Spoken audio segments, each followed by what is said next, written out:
주신 하나님의 약속을 우리에게 보여주고 계시지요. 하나님께서 아브라함에게 주신 이 약속은 성경 전체를 관통하는 하나의 기준이 되게 됩니다. 하나님이 약속하신 땅으로 누가, 언제, 어떻게, 그리고 그 땅을 둘러싼 어떤 일들이 벌어지는지를 우리에게 알려주고 있고요. 그리고 자녀를 주시겠다고 하셨는데 누구를 통해, 어떻게, 그리고 이 자녀는 어떤 의미를 지녔고 큰 민족이 어떻게 이루어지는지를 하나님께서는 우리에게 말씀을 미리 해주시고 계십니다. 그리고 마지막으로 복이 될지라 라고 말씀하셨던 이 부분에 대해서 이 복은 과연 무엇이고 이 복이 의미하는 것이 어떤 것이며 왜 하나님께서는 아브라함의 가정만을 대상으로 삼지 않고 모든 민족에게 복이 될 것이다 라고 이야기하셨는지 우리는 이미 성경을 너무나도 잘 알고 있어서 이 약속이 어떠한 내용인지 알고 있겠지만 하나님께서는 아무것도 모르던 아브라함을 부르셔서 이 약속을 하고 계시다는 것이지요. 이 짧은 구절의 말씀 속에서 성경 전체가 요약되어 있습니다. 장차 하나님께서 이뤄가실 놀라운 구원의 이야기의 프롤로그와 같은 구절인 것이죠. 또한 전반부 창세기 1장부터 11장까지의 말씀은 길고 긴 역사이지만서도 단 11장에 하나님께서는 기술하는 모습을 보여주고 계십니다. 그렇지만 아브라함과 그의 가정의 이야기는요, 나머지 39장에서 40장 가량의 긴 분량을 할애하고 계십니다. 이것을 통해서 앞에 11장은 그다지 중요하지 않냐 이런 이야기가 아니라 하나님께서는 아브라함의 가정 이야기를 조금 더 돋보이게 하기 위해 앞에 11장을 배경 삼고 계시다라는 것을 우리는 알 수 있겠죠. 따라서 창세기를 놓고만 본다면 1장부터 11장까지의 말씀은 하나님이 아브라함을 부르셔서 그와 약속을 맺으실 수밖에 없는 상황을 설명하고 있는 것입니다. 첫 번째, 하나님께서 아브라함에게 주신 복이 있습니다. 그 복이 무엇이냐면 우리 함께 화면 보시면서 1절 읽도록 하겠습니다. 1절입니다. 여호와께서 아브라함에게 이르시되 너는 너의 고향과 친척과 아버지의 집을 떠나 내가 내게 보여줄 땅으로 가라. 아멘. 하나님이 아브라함에게 주신 첫 번째 복은 바로 땅이었습니다. 이 땅은 훗날 이스라엘 백성들이 차지하게 될 가나안 땅으로 약속이 성취가 되게 됩니다. 재미있는 장면은 이 가나안 땅을 먼저 가려고 했던 인물이 있었는데요. 그 인물이 누구냐면 바로 아브라함의 아버지 데라였습니다. 창세기 11장 31절에는 이런 기록이 있습니다. 데라가 그 아들 아브람과 하란의 아들인 그의 손자 롯과 그의 며느리 아브라함의 아내 사레를 데리고 갈대아인의 우르를 떠나 가나안 땅으로 가고자 하더니 하란에 이르러 거기 거류하였으며 라고 기록하고 있습니다. 하나님께서 아브라함과 그의 자손들에게 주시려는 땅을 아브라함의 아버지 데라가 먼저 가려고 했었습니다. 하지만 데라는 가나안으로 향하던 중에 하란이라는 곳을 지나가게 되었고 그곳이 좋아 보여 정착하게 되었습니다.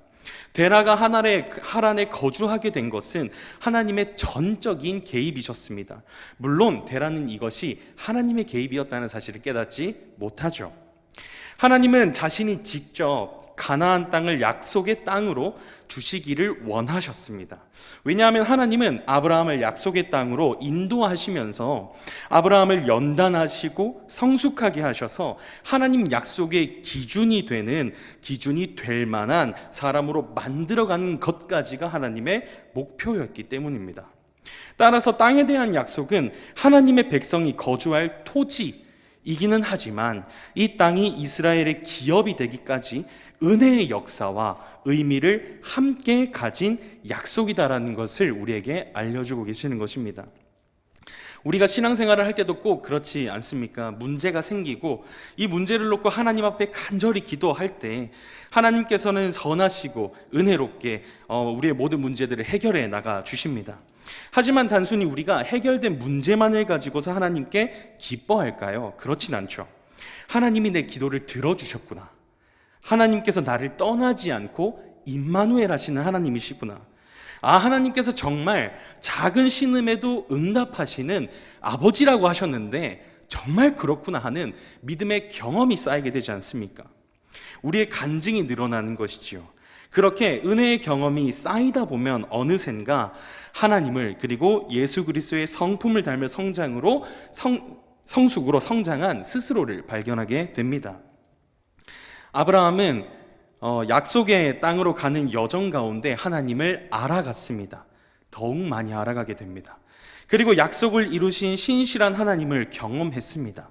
이 경험은 훗날에 하나님이 하나뿐인 아들 이삭을 나에게 바치라 라고 명령을 하셨을 때 지체 없이 모리아 땅에 있는 한 산으로 갈 수 있는 믿음의 발판이 됩니다.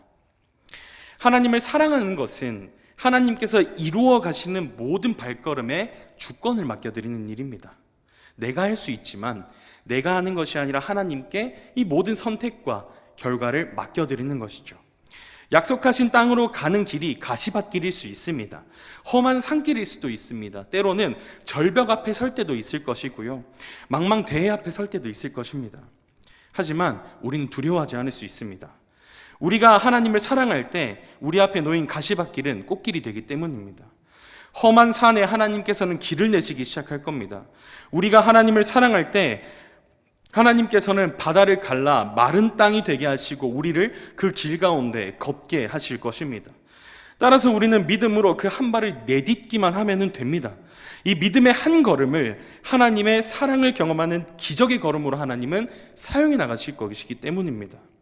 따라서 하나님께서 땅을 주시겠다라고 하시는 이 약속 가운데에서는 단지 땅을 선물로 주시겠다 이것뿐만이 아니라 내가 너와 함께하는 기적의 역사도 주겠다 하시는 하나님의 약속이 묻어져 있는 것이죠.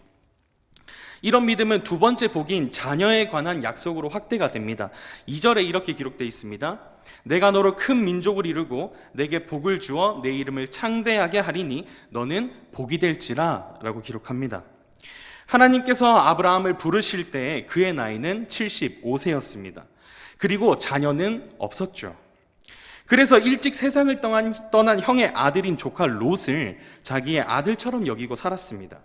아브라함 당시에 대를 이을 자녀가 없다는 것은 굉장히 치명적인 결함이었습니다. 남성에게는 사회적으로 치욕스러운 일이었고요.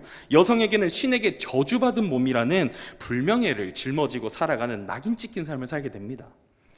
때문에 아브라함 가정에서 이 자녀의 문제는 아브라함 전생에 걸친 연단과 훈련의 도구가 되게 됩니다. 자녀 없음의 낙인이 자녀를 드리는 순종이 될 때까지 아브라함은 매일의 삶을 치열하게 싸워나가야만 했습니다. 자신의 방법을 의지해 보기도 했습니다. 하나님 앞에 하소연해 보기도 했습니다.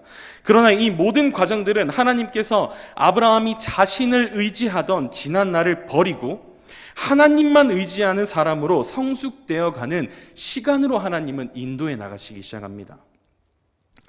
결국 아브라함이 하나님 앞에 이삭을 바쳤을 때 자기 삶의 최고의 영광과 소망이 바뀌었음을 고백하는 믿음의 제사로 드리게 된 것이죠. 하나님은 아브라함의 마음을 기쁨의 제사로 받아주셨습니다. 이삭이라는 재물이 없어도 이미 아브라함은 삶의 최고의 가치를 하나님께 드림으로 그 믿음을 입증해낸 것입니다. 훗날 바울은 아브라함의 믿음을 이렇게 평가합니다. 우리 화면 보시면서 갈라디아서 3장 6절의 말씀을 함께 읽도록 하겠습니다. 아브라함이 하나님을 믿음에 그것을 그에게 의로 정하셨다 함과 같으니라 라고 기록하고 있습니다. 하나님께서는 수천 년의 시간이 지나 바울을 통해 아브라함의 믿음을 기쁘게 여기셨음을 우리로 알게 하셨습니다. 그리고 아브라함과 같은 믿음을 하나님은 의롭다 여기셨다라고 기록을 합니다. 하나님은 아브라함에게 자손을 주실 것을 약속하셨습니다. 하지만 자손을 받기 위해서 하나님께 순종하는 아브라함은 원치 않으셨습니다. 하나님이 원하시는 것은 자손을 주었을 때 교만하지 않고 내 것 삼지 않는 신실한 믿음을 가진 아브라함을 원하셨습니다. 우리는 하나님 앞에 무엇을 드리고 있습니까? 하나님께 무엇을 요청하고 계십니까? 하나님께서 요청하신 이삭은 바치지 않고 이삭을 대신할 재물을 우리는 두리번거리며 찾고 계시진 않습니까? 하나님 앞에 진정으로 내어드려야 할 것은 드리지 않고 하나님보다 사랑하는 것은 포기하지 않는 채 포기할 수 있는 것, 하나님께 내어드릴 수 있는 것만을 내어드리면서 하나님 내가 이거 드렸으니 나의 요구도 이루어 주시죠 하는 교만하고 불신앙적인 모습을 보이고 있지는 않습니까? 하나님을 사랑한다는 것은 과연 무엇일까요? 그것은 내가 가장 사랑하는 것을 하나님께 드리는 것입니다. 그리고 내 최고의 가치가 하나님뿐이라는 사실을 겸손히 고백하는 것이 하나님을 사랑하는 일이죠. 하나님께서 채워주실 것을 기대하기보다 하나님 한 분으로 먼저 만족할 때 하나님은 우리의 모든 필요를 채워나가시기 시작할 것입니다. 그리고 우리는 그러한 하나님을 바라보며 하나님이 신실하신 분이심을 경험하게 되는 것이죠. 하나님께서는 아브라함에게 자손을 약속하시면서 자손을 주기 위한, 그리고 자손을 받게 될 아브라함의 영적 훈련까지도 함께 하셨습니다. 아브라함이 받은 복은 자손뿐만이 아닙니다. 그의 영적인 건강과 구원까지도 하나님께 받은 것입니다. 그리고 마지막으로 하나님은 모든 족속에게 복이 되게 하시겠다라고 약속을 하십니다. 3절에 이렇게 기록되어 있습니다. 우리 함께 3절을 읽도록 하겠습니다. 너를 축복하는 자에게는 내가 복을 내리고 너를 저주하는 자에게는 내가 저주하리니 땅의 모든 족속이 너로 말미암아 복을 얻을 것이라 하신지라. 아멘. 이 말씀의 어순을 조금 바꾸어 보면 이렇게 됩니다. 땅의 모든 족속이 너로 말미암아 복을 받을 것이다. 그러므로 너를 축복하는 자에게는 내가 축복을 할 것이고 너를 저주하는 자에게는 내가 저주하리라 라고 우리는 살펴볼 수가 있겠죠. 이 말씀의 중점은 복을 받을 아브라함이 아닙니다. 사실 복을 받는 대상인 아브라함은 중요하죠. 매우 중요하긴 하지만 하나님께서 아브라함에게 이 약속을 주실 때 스포트라이트, 즉 이제 집중하고 있는 부분은 다른 곳에 있습니다. 그게 무엇이냐면 모든 족속에게 임하게 될 복에 있습니다. 아브라함은 이 복을 전할 통로로 하나님께서 사용하시는 것이죠. 그렇다면 이 복이 무엇일까요? 갈라디아서 3장 16절에 이렇게 기록되어 있습니다. 제가 읽어드리겠습니다. 이 약속들은 아브라함과 그 자손에게 말씀하신 것인데 여럿을 가리켜 그 자손들이라 하지 아니하고 오직 한 사람을 가리켜 내 자손이라 하셨으니 곧 그리스도라 라고 기록합니다. 바울은 하나님께서 약속하신 복을 재물이 아니고 명예도 아니고 장수도 아니며 영광도 아니라 하나님이 보내실 메시아, 세상을 구원하실 메시아, 한 사람이 실패한 구원을 다시금 완성시킬 한 사람, 바로 예수 그리스도라고 말씀하고 있습니다. 아브라함은 자신의 자손 가운데 인류를 구원하게 될 메시아가 탄생하는 가장 큰 영광을 얻게 된 것입니다. 만약 우리에게 최고의 자녀를 낳기 위한 배우자를 선택할 기회가 주어졌다면 어떨까요? 그저 마음이 가는 대로, 내 눈에 좋아 보이는 대로 선택을 하겠습니까? 아마 그렇지 않을 것입니다. 외모로부터 인격, 성품, 가치관, 생활 습관, 그 가정의 배경, 이 모든 것을 따지고 따져서 고르고 골라서 선택하지 않으시겠습니까? 하나님께서 인류를 구원할 메시아를 이 땅에 보내시기 위해서 고르고 고르셔서 선택한 사람이 바로 아브라함이었습니다. 그렇다면 아브라함이 그럴 만한 자격이 있는지 우리는 살펴봐야 되겠죠. 아브라함의 삶을 우리는 너무 잘 알고 있습니다. 아브라함은 그만한 자격이 있는 사람은 아닙니다. 하나님이 말씀하신 땅으로 도착을 했는데 그곳에 기근이 들자 바로 애굽으로 도망칩니다. 그리고 2번이나 자기 아내를 누이라고 속여서 아내가 빼앗기는 광경 앞에서도 항변 한 번 하지 않는 사람이었습니다. 억한 심정에 4개의 나라를 상대로 전쟁을 일으킨 무모한 사람이었고요. 하나님의 약속을 믿지 못해서 자신의 여종인 하갈에게 아들을 낳은 사람입니다. 하나님이 찾아오실 때마다 자녀도 안 주시면서 나에게 왜 이런 이야기를 하시냐라고 항변했던 사람이 바로 아브라함이었습니다. 하나님이 고르고 고른 사람이 하나님을 가장 믿지 못하는 사람이었다는 것, 이것이 말이 되겠습니까? 그런데 왜 하나님께서는 이런 아브라함을 선택하셔서 부르셨을까요? 그리고 왜 하나님은 아브라함을 통해서 구원자를 이 땅에 보내셨을까요? 왜 이렇게 번거롭고 이해되지 않는 일을 하나님이 하셨을까요?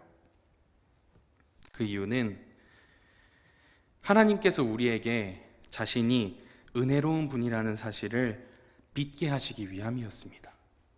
자격 없는 우리를 구원하실 만큼 은혜로운 분이라는 것, 믿음 없는 우리를 끝까지 붙잡아 주시는 은혜로운 분이라는 사실, 오늘도 하나님을 사랑하기보다 세상 것들을 사랑하는 우리를 포기하지 않는 은혜로운 하나님이라는 사실을 알게 하기 위하여 이렇게 자격 없는 아브라함을 부르시고 택하시고 세우셨던 것입니다.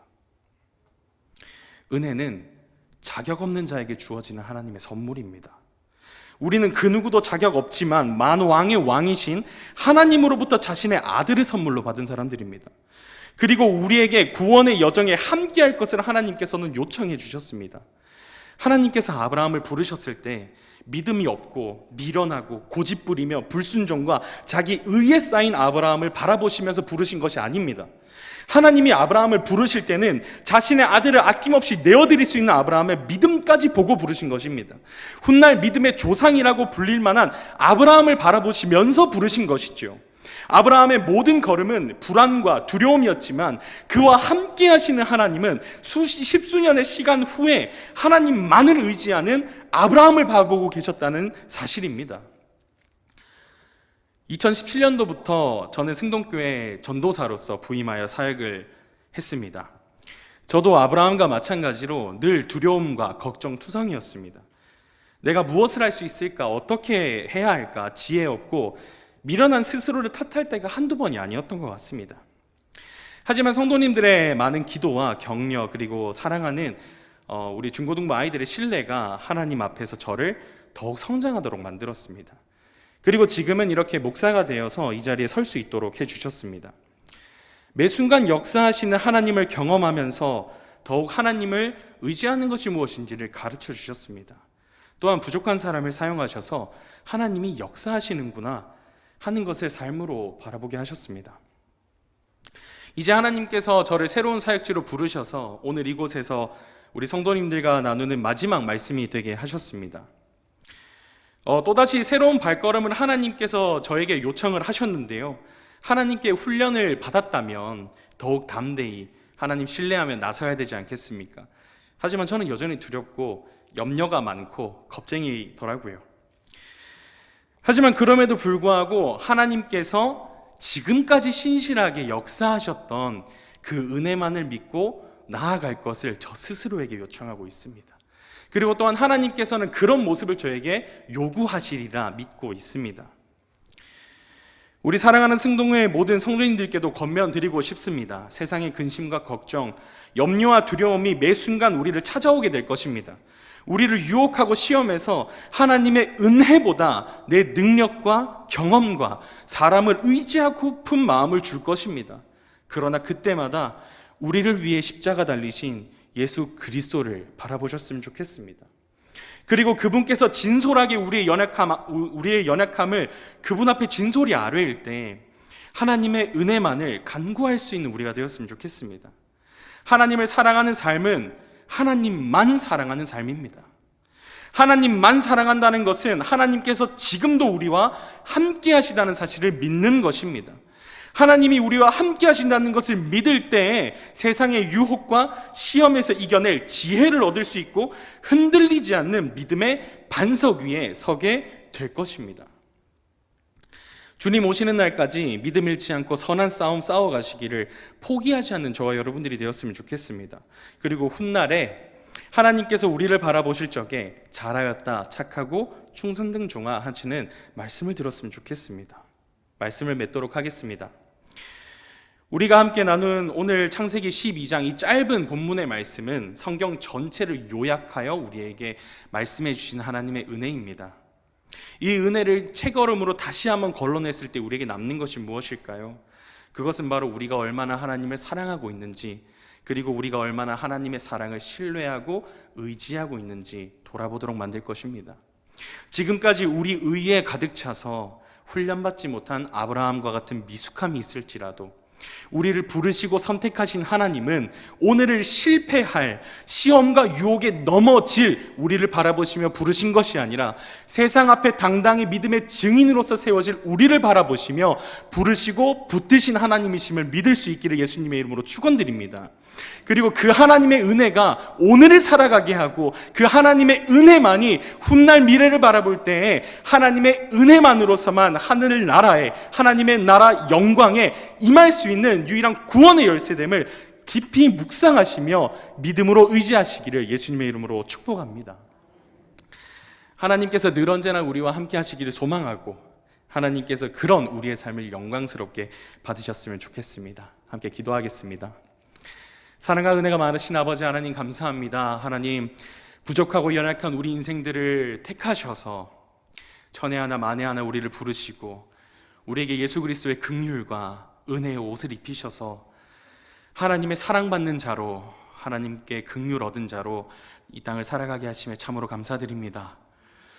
하지만 하나님, 우리가 하나님께 너무 많은 사랑을 받았는데 우리의 삶을 들여다볼 때 하나님보다 우리는 세상을 향하여 사랑하고 있고 하나님의 능력을 의지하기보다 세상의 두려움과 염려로 가득 차 있는 우리의 미련함을 바라봅니다.